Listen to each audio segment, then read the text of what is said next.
Bom, bem-vindos, bem-vindas. Estamos aqui no nosso último ciclo de atualizações regulatórias em seguro e resseguro de 2025 pela ANS. Nós estamos aqui com o Dr. Ernesto Tizurinic, que dispensa apresentações.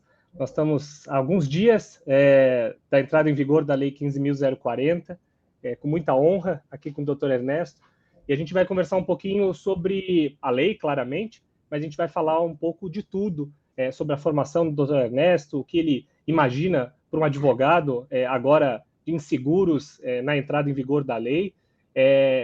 Dr. Ernesto, bem-vindo, muito obrigado pela sua disponibilidade e a gente bater esse papo fechando o sucesso que foi esse evento do ciclo de atualizações regulatórias em seguro e resseguro.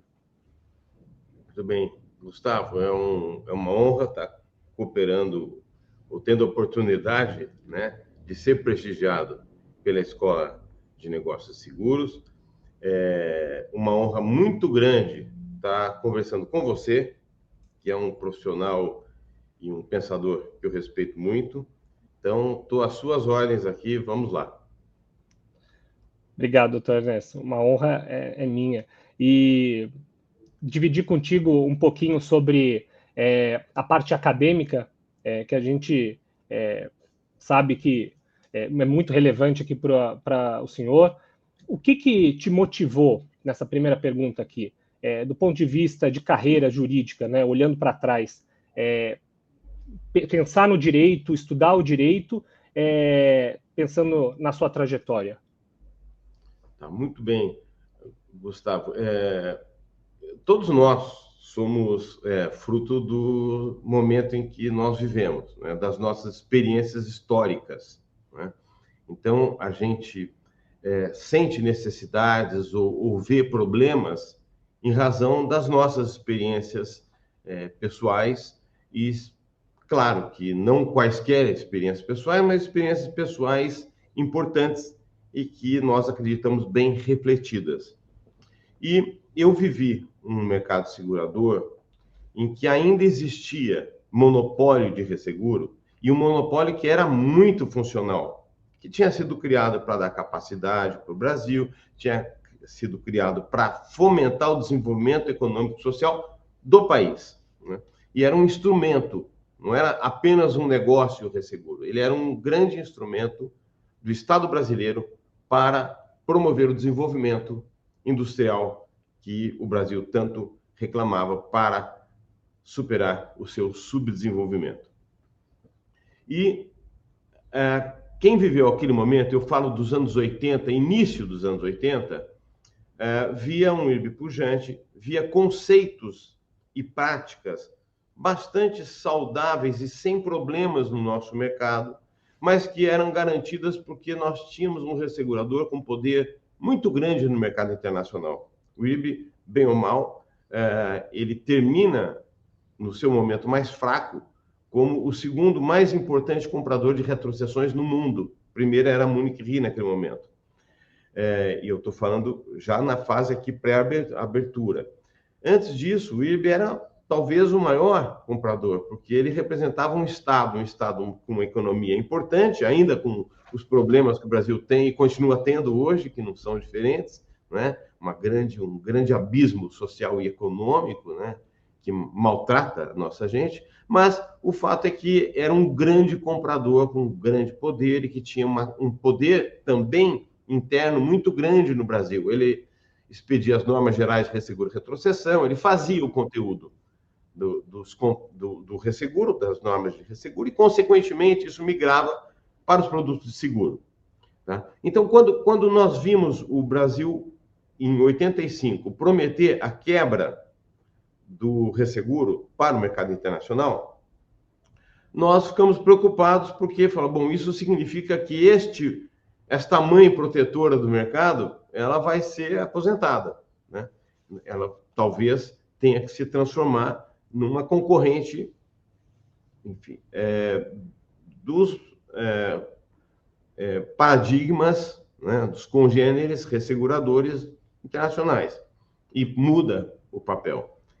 Então, o Brasil, que vinha com 60 anos, mais ou menos, de proteção resseguritária, ele passaria a não ter. E começamos a ver como é que o direito reagir àquilo. Porque esse é um grande movimento, um movimento muito importante, né? Você quebrar um monopólio que funcionava, porque o monopólio do IRB não é um monopólio de um IRB que estava no vermelho, é um IRB que estava no azul, um IRB que tinha a sua relevância, tanto normativa quanto operacional, econômica e financeira, e a sua lucratividade, né?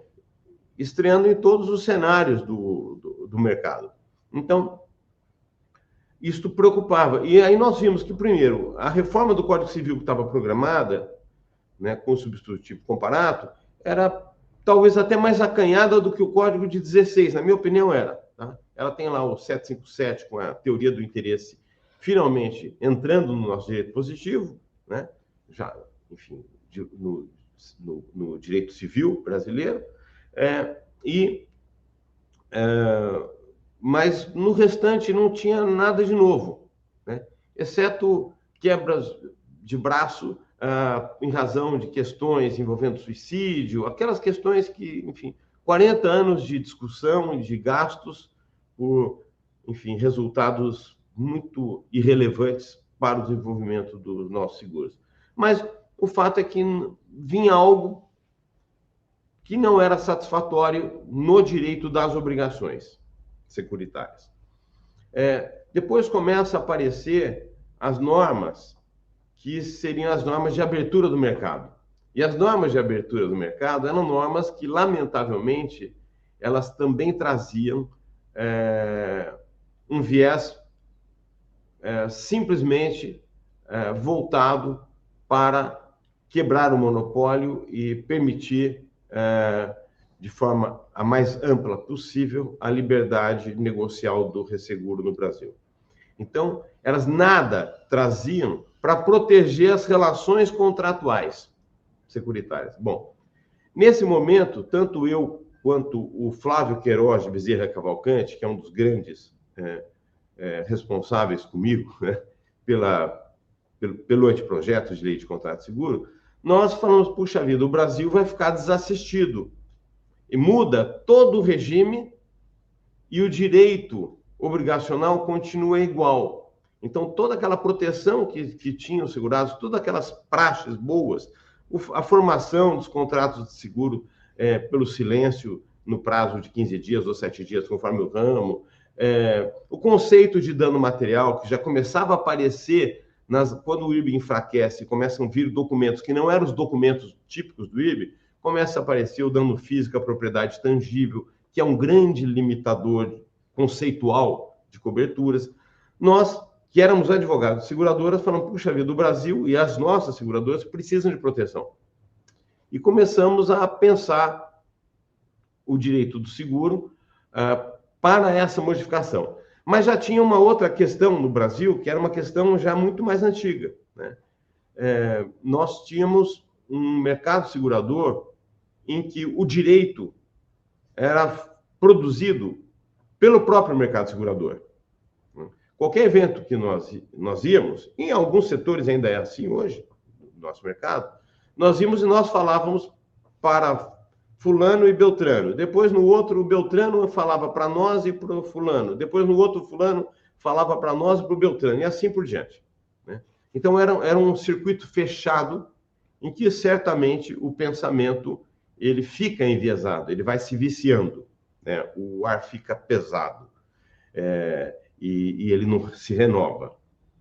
Então, nós pensávamos o seguinte, nós precisamos resgatar a convivência do direito do seguro com o direito privado, geral, né? É importante que o direito do seguro volte para a agenda dos civilistas, dos comercialistas, dos especialistas em direito empresarial, enfim, do jurista em geral, do estudioso da Constituição Federal, né? De volta, porque nós estamos criando uma espécie de um órgão autônomo, uma espécie de um tumor dentro de um organismo, né? E é necessário que o direito seguro volte a circular no todo, né, desse organismo. E nós Então, achávamos que era necessário você ter um diálogo, não apenas doutrinário, mas também um diálogo normativo, né, com o direito em geral. Então, o contrato de seguro precisaria ter um tratamento dogmático, porque não haveria nenhum, já estava claro, né?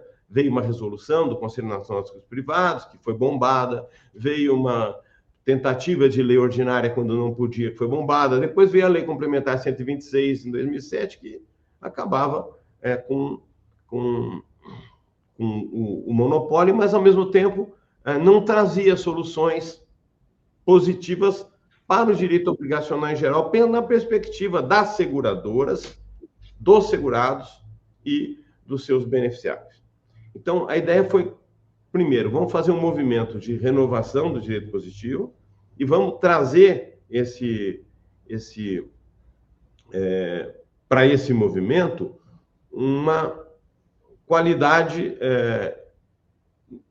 distinta daquela que está sendo a trilha, né, adotada pelo nosso direito seguro, que é trazer o direito seguro de volta, né, para a reflexão geral, não para os microsistemas encamisados, afunilados, entonelados do mercado segurador.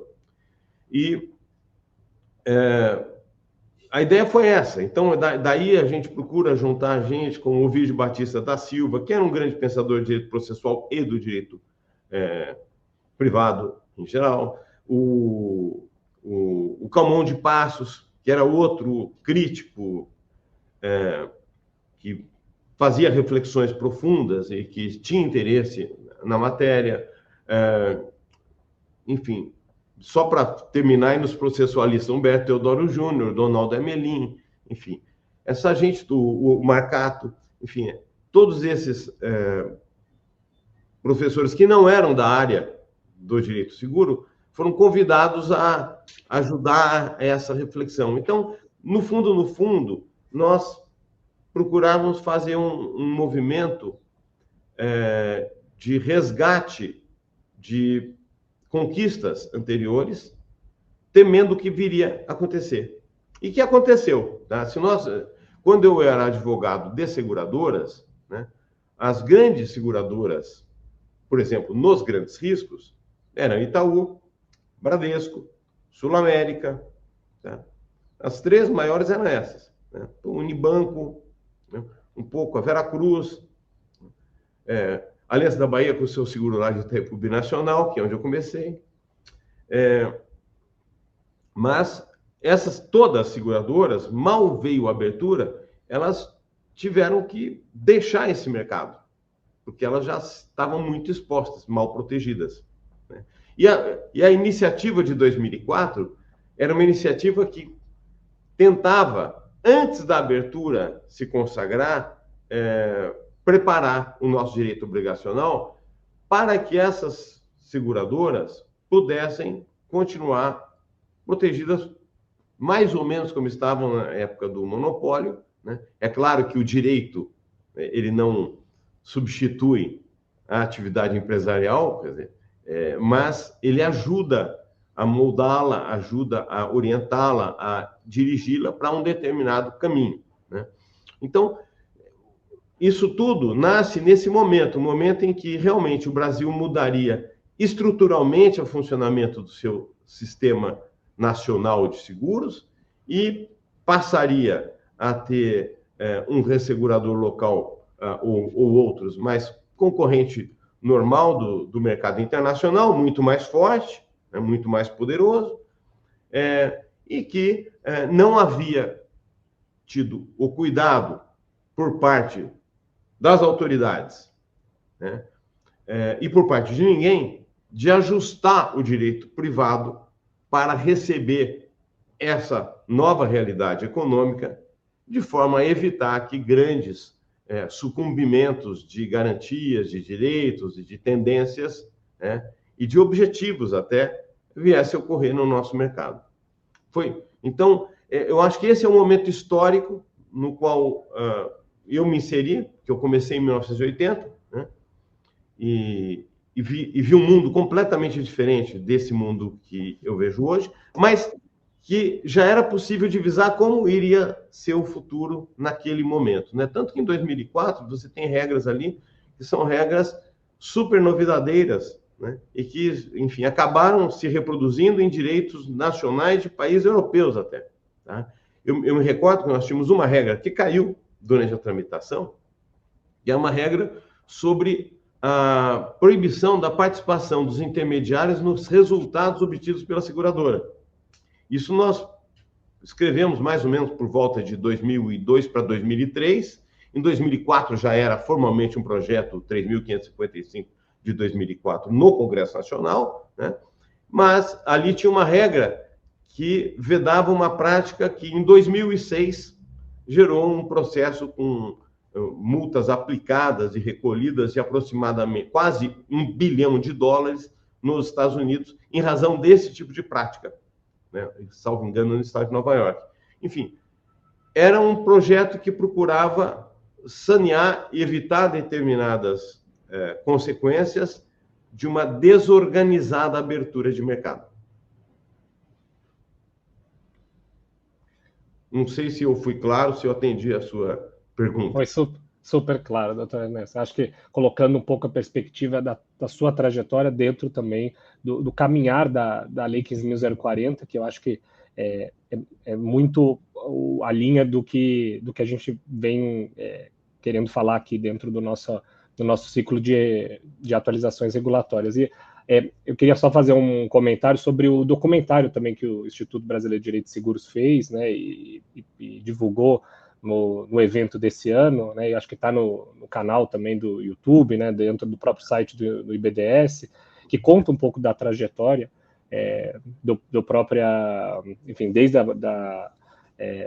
do início até a promulgação da lei, desses 20 anos, que eu acho que conta bastante sobre um pedaço que você comentou agora, mas conta bastante sobre os pormenores e tudo que foi o processo legislativo até chegar em 9 de dezembro de 24. Muito interessante. Mas falando um pouquinho sobre desafios, aí falando da formação profissional, né? Falando como advogado de seguros e pensando nos profissionais que escutam a gente, né, que estão em formação, doutor Ernesto. Qual você acha que seria um grande desafio, um dos maiores desafios para esse jovem advogado que pode estar escutando a gente aqui e quer trabalhar no mercado de seguros e ele pensa, poxa, por que eu vou trabalhar com seguros? Por que seguros para mim dentro da faculdade de Direito que eu estou estudando? Como começar nesse mercado? Muito bem, olha, um dos melhores homens que eu conheci no mercado segurador foi o José Solero Filho. Enfim, quem o conheceu sabe por que eu estou dizendo isso. Era um homem de extraordinária formação intelectual, autodidata, aprendeu línguas para poder estudar direito, era de um concurso importante no Brasil, que era o concurso do IB. É interessante focar nisto. O IB era a única sociedade, única empresa pública, cujo presidente, por lei, inicialmente, era nomeado pelo presidente da República. Tamanha relevância que se via no resseguro. E não é que se via, que o resseguro tem de fato, não é?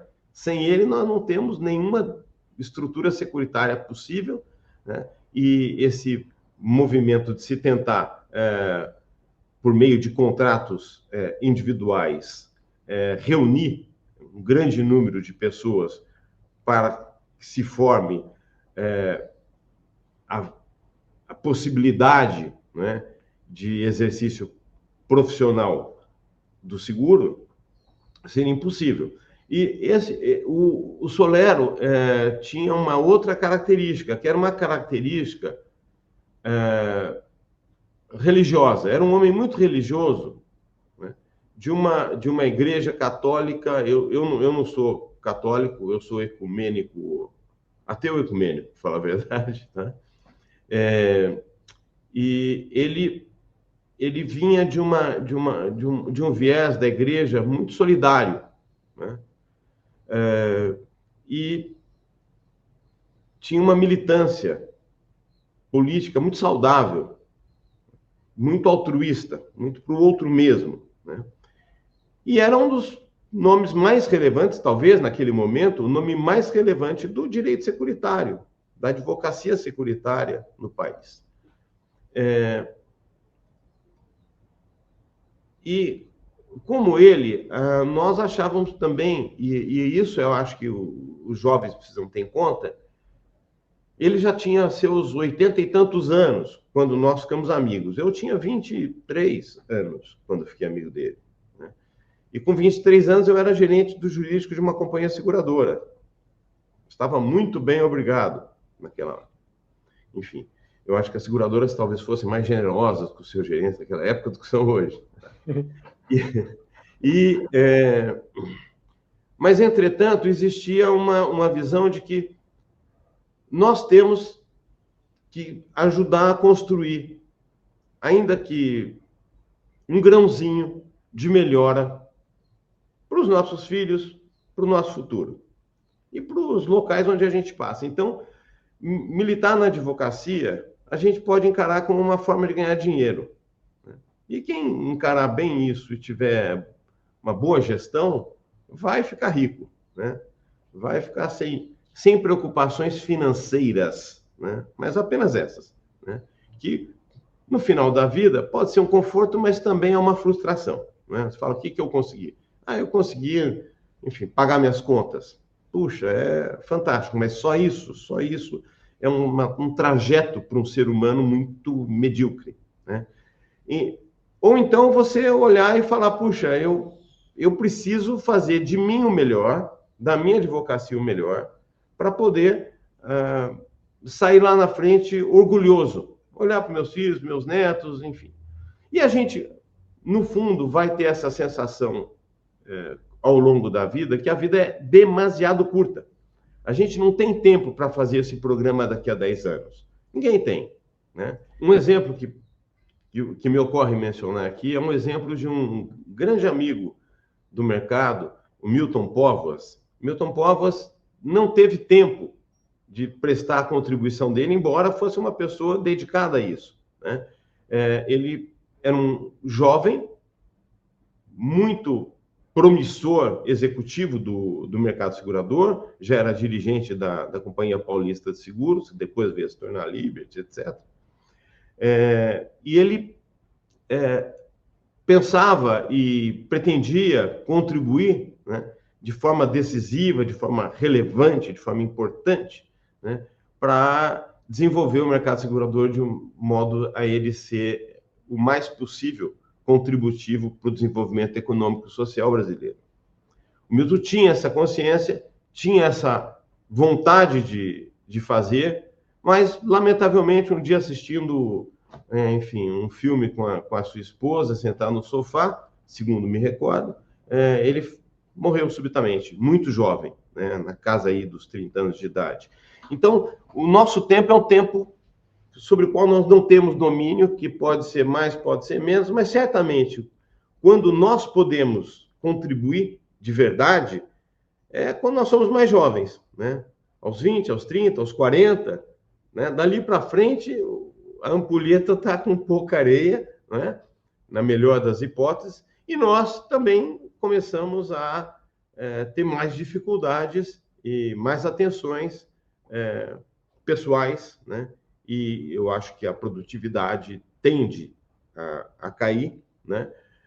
Naturalmente.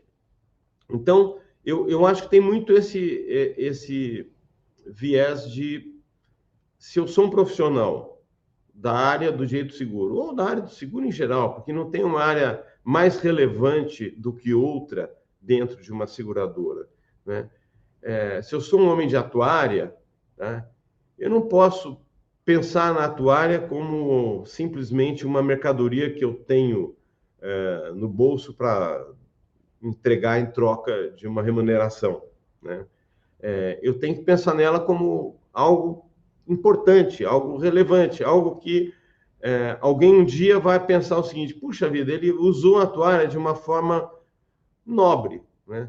De uma forma axiológica, né? Ele colocou valores, né, para utilizar aquela técnica. Senão, enfim, o mundo vira uma inteligência artificial absoluta e incompetente, porque nós não podemos concorrer com as máquinas em certas funções, né?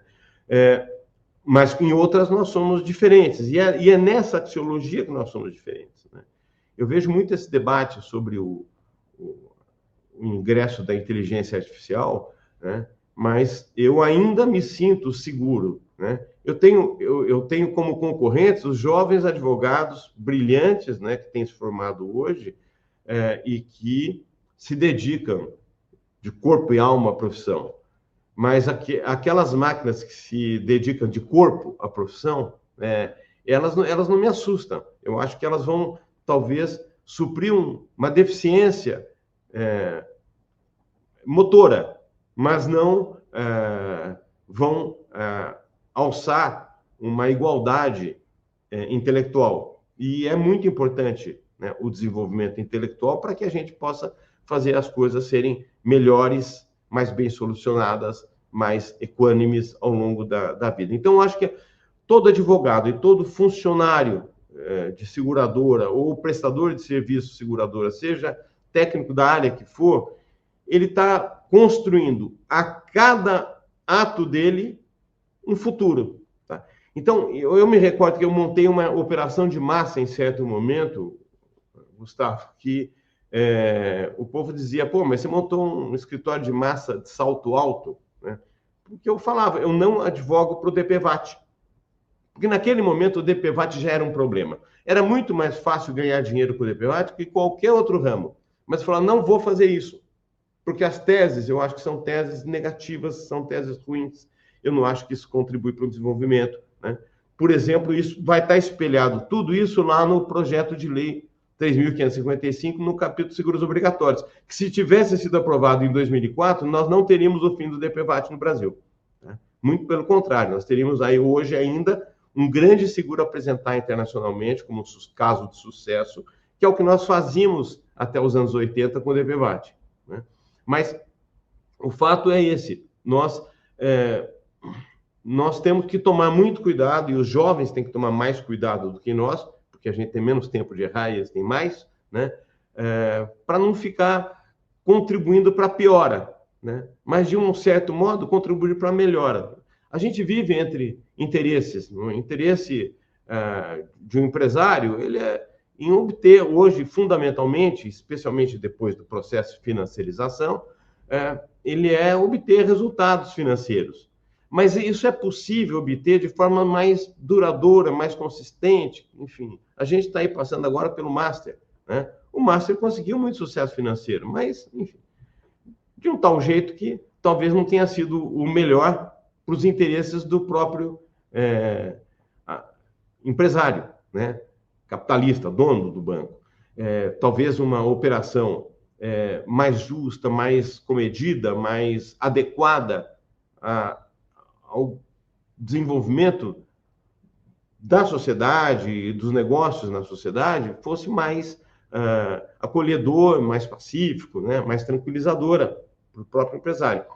Mas eu acho que é isso, nós temos que tomar cuidado para nós não agirmos como peças de um exército mecânico, irracional, de deterioração do sistema securitário, e sim como agentes que contribuem, ainda que minimamente, ainda um pouquinho cada um, para o desenvolvimento, para a melhora dos produtos securitários, para maior solidez das empresas que possam, enfim, responder pelas garantias junto aos seus consumidores. Enfim, eu acho que nós temos que ter uma visão política da atividade profissional, né? Porque nós estamos, cada um de nós, com o nosso ato individual, criando um futuro para lá ou para cá, né?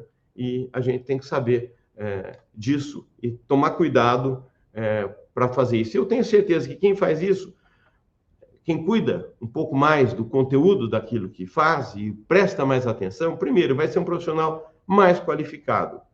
E mais do que isso, vai ser um profissional com maior prazo de duração, maior tempo de interesse no mercado sobre ele.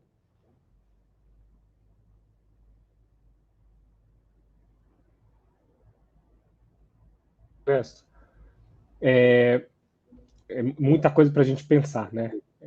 E eu acho que um dos pontos que o senhor comentou foi a gente falar sobre a preocupação nas nossas tarefas, no nosso dia a dia como advogado, e a lei colocou eu sempre falo isso em aula também para os alunos, um holofote grande para o segurado, mas uma preocupação com a redação nos contratos, nas apólices de seguro e, obviamente, nos contratos de resseguro.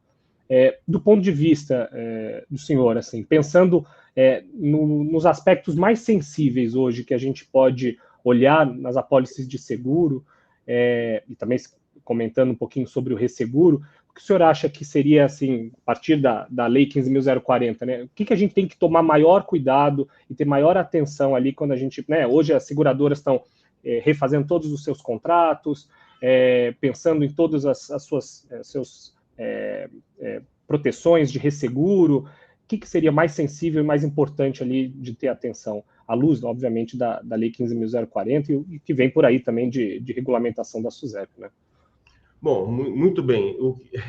A sua pergunta você sabe, né? É Moisés entrando, mas não no pequeno mar, né? No grande oceano, né? Imagino que Moisés agora tem que atravessar o Pacífico. Ela é gigante, mas ela é muito importante. Ela é muito importante. Gustavo, como é que se idealizou essa lei? Se idealizou essa lei, isso gera muita polêmica ainda, mas porque as pessoas estão acostumadas com outra coisa e ainda não pararam para olhar direito e ver que talvez aquele animal seja um animal diferente do que esperavam que fosse.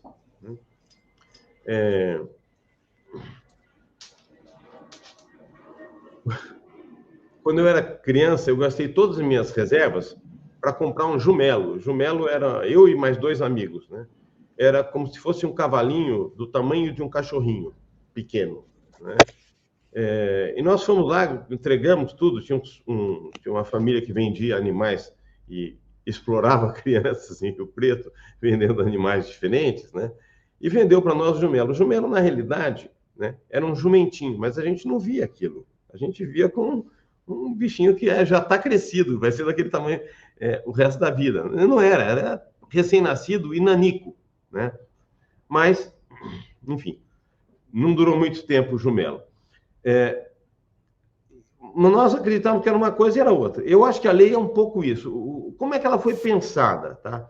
Ela foi pensada no seguinte: nós não vamos fazer uma lei gigante, vamos fazer a menor lei possível.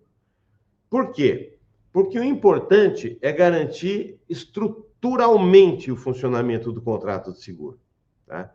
Nós vivíamos, no momento que estava produzindo a lei, num momento em que ninguém quer grande intervenção. O que a gente quer é liberdade. Mas, bom, para ter liberdade, tem que ter direções. Então, vamos fazer uma lei com as direções necessárias para todo e qualquer contrato de seguro. Seja o do microseguro, seja o do macroseguro, né? Ou seja, nesse estatuto básico, todos os contratos de seguro precisam se enquadrar. Tá? Isso foi muito pensado na época. Tá? Eu me lembro até de sessões no Congresso Nacional em que apareciam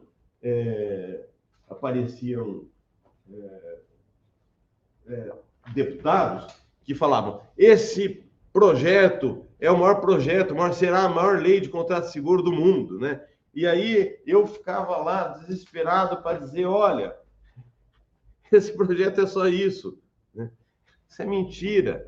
Ou seja, houve uma hipertrofia política de interesses em relação à dimensão da lei. A lei é uma lei que se aplica a todo o contrato de seguro, mas ela não regula minuciosamente o contrato de seguro. Por quê? Vai deixar para a SUSEP regular? Não, porque não precisa. Porque não precisa. O que a SUSEP devia fazer, na minha opinião, era fazer controle de conduta, dia a dia. Ver se estão abusando ou não estão abusando. Se as relações estão sendo relações saudáveis ou não. Mas não fazer um controle minucioso, né, positivista, de se colocar no mercado regras e mais regras e mais regras, né, para dificultar a vida de todo mundo. Né? Porque regras que encamisam, regras que levam a ilogicidades, regras que levam a desculpas absurdas. Eu não posso porque é circular, eu não posso porque é resolução, eu sou obrigado a isso, eu sou obrigado àquilo. Enfim, isso é um cerceamento de criatividade, de liberdade, muito importante. Tá? Então, a lei foi criada com isso. Vamos dar um estatuto geral. Né? Número 1. Número 2. Vamos procurar proteger segurados e beneficiários, porque eles ficaram desprotegidos. E, ao mesmo tempo, vamos criar proteções para as nossas seguradoras, para que elas possam proteger os segurados, porque é uma cadeia. Né? Bom, por isso teve algum dispositivo que chega aos resseguradores. São esses poucos dispositivos para fazer elos de ligação, no sentido de que, quando for importante para o cumprimento do contrato de seguro, a solução de alguma questão da seguradora, especificamente, tá? De uma seguradora com o ressegurador, cláusula de pagamento simultâneo é o exemplo mais claro disso tudo. Então, nesses casos, a gente chega às barbas do resseguro. Tá? A ideia era essa. Tá? Bom, o problema é que nós colocamos um rompimento diante de pessoas que estão acostumadas com outro regime. E o tal do jumelo, ele reluz mais do que o infante jumentinho nanico, né? Que vai crescer e vai virar outra coisa.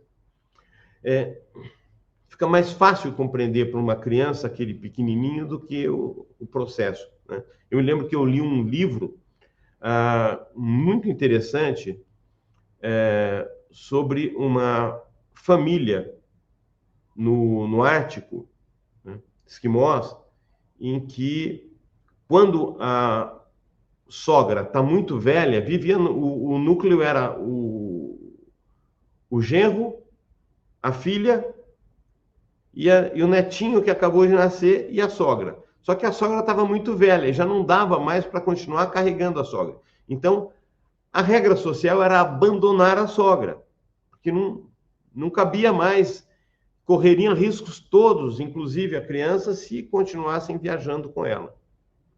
Mas ela consegue um esforço sobrenatural do genro e da filha, ao dizer para eles que, se ela continuar junto, ela vai resolver o problema daquela criança que nasceu sem dente, e ela garante que, se vocês me levarem para... Ele está vindo para um local onde haveria acolhimento para os mais velhos, até, numa cidade, né? Ela falou, se vocês me levarem até lá, até chegar lá, que demoraria muitos meses, eu vou ter feito nascer os dentes nessa criança. Né? Então, o filho do casal era algo para o casal absolutamente desconhecido. Né? E eles, enfim, preocupados com aquela criança que sequer dente tinha, e com a promessa da sogra de que ia fazer essa mágica, né, eles levam a sogra, enfim, e a criança, claro, com o passar do tempo, vai apresentando os dentinhos e a sogra vira uma heroína, né, que fez uma mágica extraordinária e cumpriu a sua palavra, e, portanto, eles levaram ela até onde ela queria ir.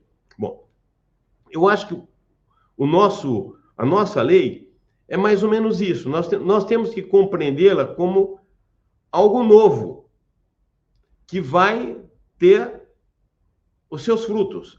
Se o mercado é um mercado que, ideologicamente, sempre reclamou liberdade, puxa vida, a lei está dando liberdade, bastante liberdade.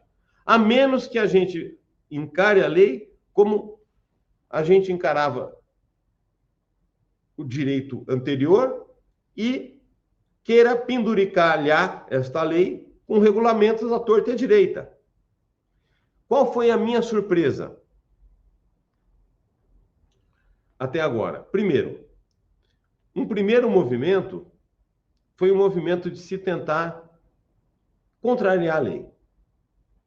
Eu cheguei a ouvir de uma pessoa relevante institucionalmente que a lei era um papel em branco que agora nós vamos escrever, nós vamos preencher, né?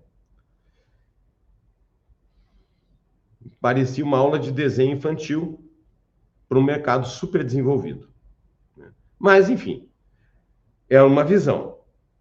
O outro fala, não, agora, através da regulamentação, a gente consegue ajustar aquilo que a gente não gosta da lei. É um comportamento de índole ilegal, inconstitucional. Por quê? O sistema infralegal normativo não pode contrariar o sistema normativo que lhe é superior. Isso é uma regra da Constituição fundamental, é o chamado princípio da legalidade.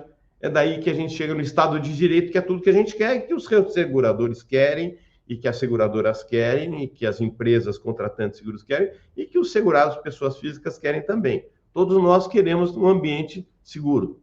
Nós não queremos um ambiente em que, através de posições políticas de vantagem, em um determinado momento, de influências, etc., a gente consiga vantagem, porque isso pode mudar no futuro e vir contra nós e pode ser desastroso, né? Um dia, o mundo muda, né? E a gente tem que pensar em como é que a gente faz para transformar em muito caro e muito importante a estabilidade jurídica, porque aí, quando o mundo mudar, nós seremos salvos por ela.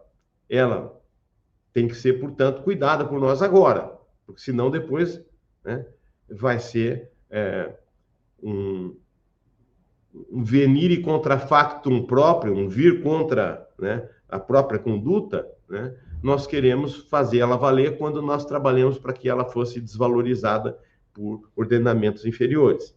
Depois tem outra situação que eu vejo, que é a de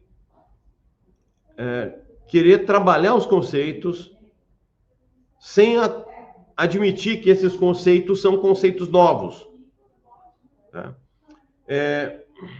E eles são completamente, às vezes, rompedores do como eu vinha fazendo hoje, tá? O mercado segurador nunca teve muito cuidado nos seus documentos. E cuidado com distinguir, por exemplo, risco de interesse numa cláusula de exclusão de risco, absolutamente nenhum.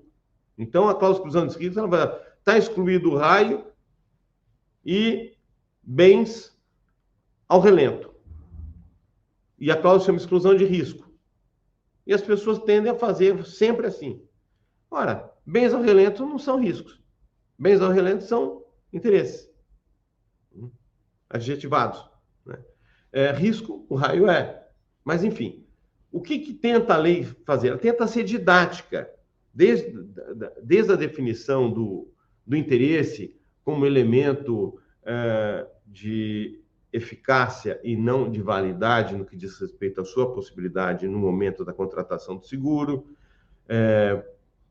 resolvendo um ditado antigo de que se não existe o interesse no momento da contratação, o contrato de seguro é nulo, que é uma bobagem, né? Contrato nenhum tem nulidade porque seu objeto não existe num determinado momento, mas sim se ele for impossível, tá? E a gente traz o seguro de novo para o geral do direito obrigacional, para que seja mais fácil compreendê-lo, e ele é assim, o resto é lenda, né? É como corretagem de seguro obrigatória e tal, né? Eu vi isso 1000 vezes na minha vida e eu sempre falava, eu não sei onde que é obrigatório, né? Mas não era uma verdade, mas era um dito, né?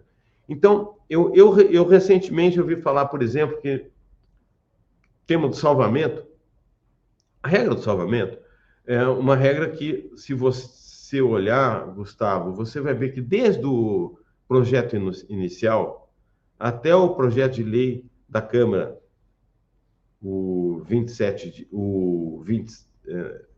de 2017, ou seja, sempre, durante uma tramitação de 20 anos, tá? Foi o mesmo texto. O salvamento estava nos seguros de danos. Tá? Bom, quando vai para o Senado, é força de um daqui, força do outro dali, força do outro daqui, e algumas coisas acontecem. E uma das que aconteceu, que eu falei, eu não entendi por que colocaram, até fiquei imaginando que sentido faz para as seguradoras ou para corretores isso daqui, porque da gente isso não partiu. Isso nós estamos sendo vencidos, tá? Porque nós tiramos de propósito do Código, no Código Civil, o salvamento está na seção geral, então ele se aplicaria sim, né, ali a seguros de danos e a seguros pessoais, e deliberadamente, com decisão, nós falamos, vamos deixar apenas para o seguro de danos. E desde 2004 até o último projeto, eu trabalhei em 6 projetos nesse período, todos eles mantiveram isso. De repente aparece, fruto de alguém, eu não sei quem, essa regra já como uma regra para os seguros em geral. Bom, aí começa o mercado e assim veio a lei. Outra coisa que a gente sempre defendeu na regulação de sinistro é que esse prazo de novas solicitações gerasse interrupção e não suspensão. Tá? Mas, enfim, isso era visto, às vezes, por preconceito, como tem alguma vantagem lá para o outro lado, então não vamos aceitar isso e deixa do jeito que está. Enfim, e sai uma lei, é o produto, né, do convencimento do legislador, Congresso Nacional, e ali, enfim, os grupos de interesse vão defendendo suas posições ou vão contrapondo a posições de outros e isso vai gerar uma síntese, né? Então sai a regra no geral, ela não sai no dano, como a gente sempre defendeu, sempre quis, sempre lutou para ser. Né? Daqui a pouco o mercado percebe isso e começa a criar as suas soluções para isso. Tá? Primeiro, isso não é novidade, isso está no Código Civil, assim. Sempre foi assim. Tá? Eu me lembro de recomendar às seguradoras, quando eu era advogado de seguradoras, a terem um limite pequeno, mas razoável, com uma definição de conteúdo significado e uma limitação financeira, para não transformar o seguro de vida em seguro saúde ou em seguro de transporte por helicóptero, por exemplo. Tá? Bom, entretanto, agora a lei veio e a lei acabou reproduzindo o que já estava no Código Civil, mantendo, ou seja, para todo tipo de seguro, não apenas para os de danos, como nós propunhamos. E eu tenho visto, por exemplo, seguradoras que estão falando, não, eu vou excluir o risco de salvamento. Eu fico pensando, será que tem algum jurídico por detrás dessa seguradora? Será que alguém pensou nisso? Porque não é risco de salvamento, é um dever legal. Não se exclui dever legal. A pólice não modifica lei. Né? Mas o mercado cria as suas lendas, cria os seus monstrinhos, né? E vai praticando. Isso daí certamente vai bater numa parede daqui a pouco, enfim, não desejo mal para ninguém, mas é uma solução ruim, tá? Porque ela não é uma solução jurídica, ela não está de acordo com o Estado de Direito, ela não está de acordo com a legalidade, ela reage de uma forma primitiva, tá? Ela faz justiça com as próprias mãos no mundo que a gente sabe que, no final das contas, é civilizado, porque vai ter um tribunal, outro, que vão apreciar isso, e isso vai acabar acontecendo de forma negativa para quem tem uma solução desse tipo. Outros falam, não, eu vou colocar uma franquia para salvamento. Enfim, estão tratando salvamento como garantia de seguro, quando a lei deixa bem claramente que não é. Quando, historicamente, nunca foi. quando em sistema jurídico nenhum no mundo foi. Tá? Então, eu acho que o mercado reage de forma, às vezes, muito positiva, muito construtiva, mas, em certos casos, cria monstros que não precisavam existir. Tá? E esses monstros, no meu modo de ver, são essas reações de desespero para proteção, quando é melhor criar algo, enfim, de acordo com a lei, né? Ou simplesmente ignorar, quem sabe muda-se isso no futuro próximo, né? Ou tratar isso de forma adequada, né? Reconhecendo o que está na lei, não brigando com o que está na lei, né? Eu acho que isso é uma coisa muito importante. Em compensação, tenho visto outras ações que são ações, enfim, que vão nesse sentido de deixe-me dialogar com a lei da forma mais positiva, olhando, claro, para os meus interesses, né? Então, as soluções que o mercado tem encontrado para o mesmo problema são diametralmente opostas, às vezes. Elas estão 180 graus de distância uma das outras, né? Mas o mais importante para mim é que as pessoas, primeiro, não briguem com a lei, encontrem na lei uma interpretação adequada, ajustada, que faça sentido. Dentro disso, você trabalha, é claro que a lei não veio para homologar, carimbar todos os seguros e todas as práticas e todas as invenções que a gente queira. Ela veio para dirigir. Então, nós temos que nos ajustar à lei. É muito mais fácil o mercado se ajustar à lei, porque a lei, eu insisto, ela trata apenas de questões estruturais, ela não vai ao âmago, digamos assim, de todas as coberturas, modalidades, enfim, ela não desce ramificando as suas raízes por todos os rincões da realidade dos seguros, né? Ela regula-os estruturalmente. E o mais importante, eu acho que são agora as condutas. São condutas de adversidade ou são condutas de diálogo, né? As de diálogo certamente vão ter mais sucesso. As de adversidade, elas vão criar, no mínimo, uma das duas coisas, por exemplo, lá na autarquia federal, na SUSEP. Ou fecha os olhos, isso não é bom, isso não é legal, né? Ou reprime, isso também é ruim. Tá? Então, eu acho que e é ruim, mas enfim, se for ruim necessário, é assim que o mundo funciona. Então, eu acho que é muito importante parar para pensar e falar, eu não estou lidando com a mesma lei que eu sempre tive, ou eu não estou lidando com o vácuo jurídico, eu estou lidando com uma realidade em que os comportamentos estão sendo levados a sério, as definições a sério, né? Interesse é interesse, risco é risco, não se confundem. Se eu não aprendi isso, eu devia trabalhar em outro setor da economia, não na área de seguro, né?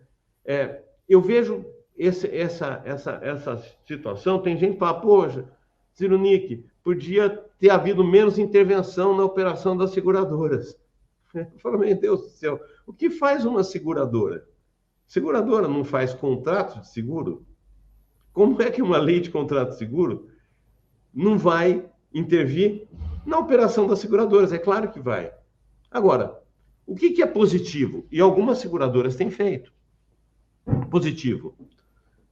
Bom, eu nunca olhei muito com minúcias para os meus textos contratuais.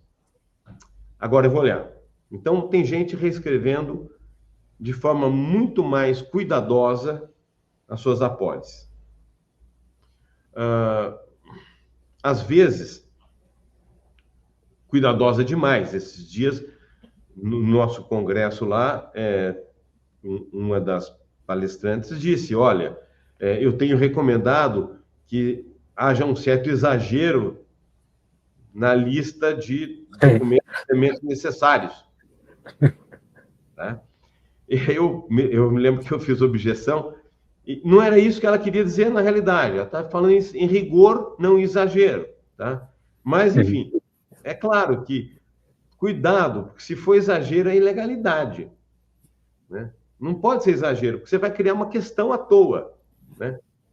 É claro que a primeira lista pode até ser mais conservadora, mas se ela for demais, ajusta a segunda lista. Ou seja, eu acho que o segurador vai ter que olhar mais para os seus documentos, mais para os seus questionários, bem mais. O regime de declaração por questionário, sistema fechado e não aberto, que é um regime que predomina, né, nas legislações, né? A gente gosta muito de falar da Europa, não é? O resseguro europeu é super prestigiado. Ué, lá funciona assim. Então, aqui vai funcionar também. Nós temos que mudar. Não adianta a gente falar, não, eu vou burlar o questionário. Não. Nós temos que fazer lições de casa técnicas, né? As mais minuciosas possível, porque essa atividade com que a gente, enfim, vinha manejando de forma um pouco técnica, né? Quantas vezes não chegaram aqui no meu escritório grandes casos que dava uma dó, porque falava, puxa, a vida era a chance de ganhar um dinheirinho e não vou poder advogar para esse cliente. Ele tinha sido recomendado pelo seu grande corretor a fazer um pedido de reconsideração diante de uma negativa de pagamento de indenização, né? E o corretor, inclusive, dizia, olha, fica tranquilo, seu prazo só começa depois que houver a negativa, por escrito. E aí vinha o corretor com o cliente aqui, eu falei, Deus do céu, o que eu faço agora? Eu tinha que dar um jeito de sair fora do assunto, porque eu falo, olha, essa orientação que você deu estava errada. O pedido de reconsideração não suspende. Tanto isso aconteceu que a gente ficou preocupado e colocou uma regra na lei, lá em 2004, porque já acontecia muito, e continuava acontecendo até agora, talvez hoje ainda continue, né? Até as pessoas se perceberem que mudou, havendo o pedido de reconsideração como suspensivo do prazo prescricional, que não é. É agora, a partir do dia 11, sim, uma vez. Uma vez. Espero que lembre que é uma, não duas, não três, não cinco, não infinitas. Mas essa é uma regra criada por um defeito de funcionamento, de crença do mercado. Olha, o mercado está tão acostumado a falar isso, que vamos criar uma regra trazendo isso para o mercado, que assim, mas limitando, porque senão isso vira uma confusão tão grande e tanto conflito entre aí o cliente e o corretor, que não precisava existir. Tá? Então, eu acho que o mercado precisa de uma coisa muito simples. Conversar com o seu jurídico, os jurídicos que não estejam aí com granada sem pino diante da lei, mas com a lei como objeto de pesquisa, que é o que tem que ser. Tá? A gente teve esse mesmo problema, Gustavo, com o Código de Defesa do Consumidor. E eu acho que o Código de Defesa do Consumidor foi de grande auxílio para o desenvolvimento do direito privado brasileiro. Tá? Ele trouxe a compreensão da existência dessa relação de consumo para a sociedade. Mais do que para o direito puramente, para a sociedade. Tá? Quando você tem uma lei especial, você é jovem, Gustavo, mas eu peguei a lei do cheque. Né? Então, o cheque era um título de crédito, ponto. Está listado. Né? Como São Pedro é um dos apóstolos. Né? É assim. Agora, de repente vem a lei do cheque, uma lei especial. Todo mundo passou a ler os manuais sobre a lei do cheque, todos nós viramos especialistas em cheque. Tá? E quando veio o direito, e socialmente o cheque passou a ser bem melhor compreendido e manuseado. Tá? Houve um tal número de artigos e notícias e experiências divulgadas que as pessoas passaram a usar melhor, conhecer melhor o funcionamento do cheque. Né? Viraram, enfim, paulianos, especialistas.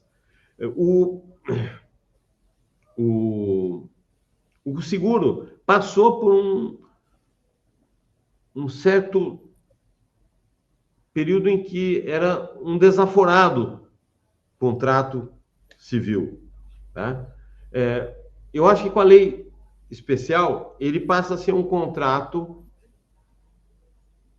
mais compreendido, com status muito mais elevado na reflexão jurídica e com um conhecimento social maior. Eu tenho visto N iniciativas que nascem, e a gente está vendo em todos os sentidos, tá? Em todos os sentidos. Pega a questão do regulador de sinistro. Figura central, a gente tem um regime próprio brasileiro que durou aqui tantos anos. Claro, tinha o IB como regulador original, né? Mas, de repente, ele é regulamentado na lei de contrato seguro, porque, afinal de contas, é uma fase de execução do contrato seguro. Então, não podia ser deixada de lado. Né? Importantíssima fase de execução do contrato seguro.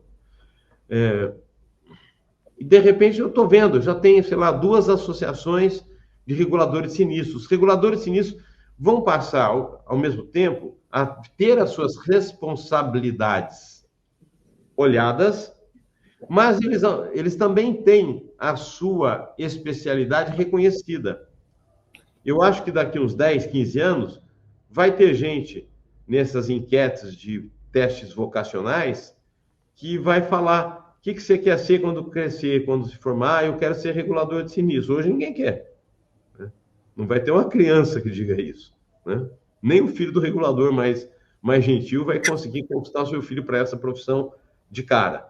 Porque ela não é reconhecida socialmente. Eu acho que a partir da lei ela passa a ser.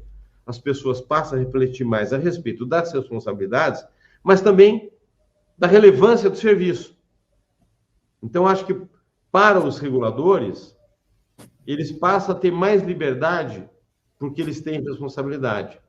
Eles podem responder agora: olha, eu não posso fazer isso porque você sabe que eu tenho responsabilidades e eu preciso, enfim, cumprir o meu dever legal, eu tenho que proteger as minhas responsabilidades e assim por diante. Então, eu acho que dá mais autonomia, dá mais reconhecimento. E eu acho que para o contrato de seguro e para os seus intervenientes todos, a lei traz esse benefício. Né? O contrato de seguro está acabando de chegar na sociedade brasileira. Nós temos que fazer uma festa depois de amanhã. Né? Depois de amanhã é a madrugada, né? 10 para 11, começa a vigorar meia-noite e 1. Né? E nós temos que fazer uma festa, porque nós estamos trazendo de Natal, né, um presente para a sociedade brasileira, que é um seguro melhor, um seguro mais garantidor, um seguro mais técnico, um seguro que as seguradoras pararam agora para fazer lições de casa que não vinham fazendo há muito tempo, mas que vão resultar num produto com maior clareza, com maior equidade, com um funcionamento ainda mais pacífico e que a gente possa de verdade comemorar crescimento. Né? A gente sabe que o crescimento que se comemora é um crescimento numérico e não é um crescimento de abrangência do seguro. Né? Acho que a gente vai poder comemorar esse, que é o sonho que se tinha quando eu comecei. Né? Nós temos um mercado segurador muito parecido com o que eu tinha lá em 1980. E era para ser muito maior nessa dimensão específica. E não é. Enfim, eu acredito que as seguradoras, enfim, têm feito um trabalho que para elas é muito importante, mas que tem que ter um monitoramento de critério para não fazer que esse trabalho seja um trabalho de fazer puxadinhos para o direito anterior, mas sim de fazer agregar construções, benfeitorias para o período pós-lei de contrato de seguro. E essa é que eu tenho visto que é a divergência, né? Onde estão os 180 graus. Tem seguradora que está fazendo com a lei uma solução, tem outras que estão ignorando a lei e contrariando-a radicalmente nas suas disposições. Isto daqui, tudo, é claro, vai aparecer, porque, enfim, é natural que seja assim também, né? São diversas perspectivas, diversos humores, né, que vão gerar soluções, e essas soluções certamente serão mais duradouras quanto mais convergentes forem com o sistema legal, né? E menos duradouras e mais problemáticas quanto mais se distanciarem dele, né? Muito obrigado, doutor Ernesto. Não, eu acho, assim, esse 180 graus que o senhor colocou é muito importante, porque a gente vê realmente alguns pontos que estão tentando trazer para fazer uma adaptação à lei, mas acima de qualquer coisa, a lei ela não pode ser negada, né? Então, a gente precisa se adaptar aos todos os pontos que a lei colocou. É uma lei estrutural, como o senhor falou, e acho que a gente precisa, a todo momento, estudar a lei e ir se adaptando aos procedimentos que a seguradora precisa por conta dos artigos que foram colocados lá. Eu acho que isso, dentro de seguradora, claro que corretora também tem as suas obrigações, ressegurador tem as suas obrigações ali dentro, mas eu acho que, acima de todos, a seguradora tem a maior obrigação dentro da lei, e por conta disso, a gente vai precisar, cada uma vai fazer da sua forma, porque tem as suas interpretações dentro da lei, mas ela vai precisar colocar esses procedimentos que as seguradoras precisam para atender a nova realidade que a lei coloca a partir de 11 de dezembro. Doutor Ernesto, queria te agradecer muito a participação, a disponibilidade, a sua fala em todos os aspectos aqui, sempre muito aberto, e dar essa mensagem final aqui, deixando alguns dias aí da entrada em vigor para todo mundo aqui da ANS, e mais uma vez te agradecer. Um prazer, desculpe se eu não fui claro o suficiente, né? Imagina, mas que sempre. Estou sempre às ordens. Muito obrigado, Gustavo. Muito obrigado. Valeu, gente. Encerramos aqui o nosso ciclo e a gente volta no ano que vem com muito mais. Até mais, gente. Valeu, obrigado.